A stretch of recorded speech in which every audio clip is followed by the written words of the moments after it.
Supervisors, I believe that ZMOD in its current form will hurt HOAs significantly and unnecessarily in at least two ways. First, by failing to provide notice and public hearings for accessory uses. And second, by precipitating an increase in service costs for added residents that HOAs may not be able to recover. Let's review a few of the changes to our neighborhoods that ZMOD would allow to move forward without notice and neighborhood participation. ALUs, short-term leases like Airbnb, home daycare, and HBBs would be permitted by right on a lot with a single-family dwelling in an R district, including Reston's PRC. Single-family homes would be allowed by right to construct enclosed accessory buildings covering up to 50% of the dwelling gross areas on their lots. Other dwellings, such as townhouses, condos, and apartments, also would be allowed many of the same accessory uses.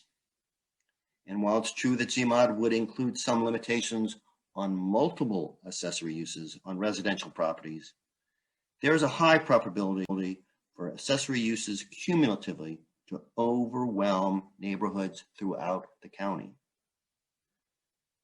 For thousands of Fairfax County residents who purchased their homes subject to HOA covenants, like those in Reston, the management of their covenants may be undermined by ZMOD's indifference to adequate notice and process for such accessory uses. For example, how will Reston's Association's Design Review Board effectively deal with changes for ALUs and HBB that are approved by the county, which must also be evaluated to the HOA's design guidelines?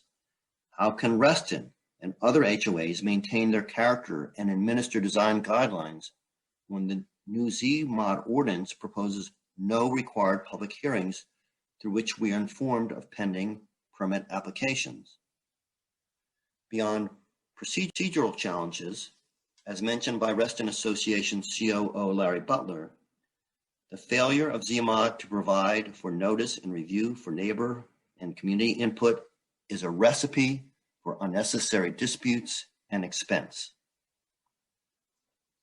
The next significant ZMOD flaw I would like to highlight is ZMOD's failure to recognize the financial impact to HOAs by authorizing ALUs that add residents and the related need for services. HOAs are limited by their deed covenants that often establish a fixed number of lots that are subject to HOA dues and assessments. So HOAs operate to provide attractive environments for their members on a shared cost basis, which, along with accessory units, increase home values and, in turn, county property tax revenues.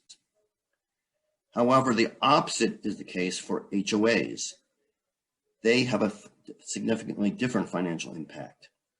The current ZMOD is indifferent to HOA's inability to assess dues on an extra dwelling ALU, in contrast to the county's ability to levy property tax increases.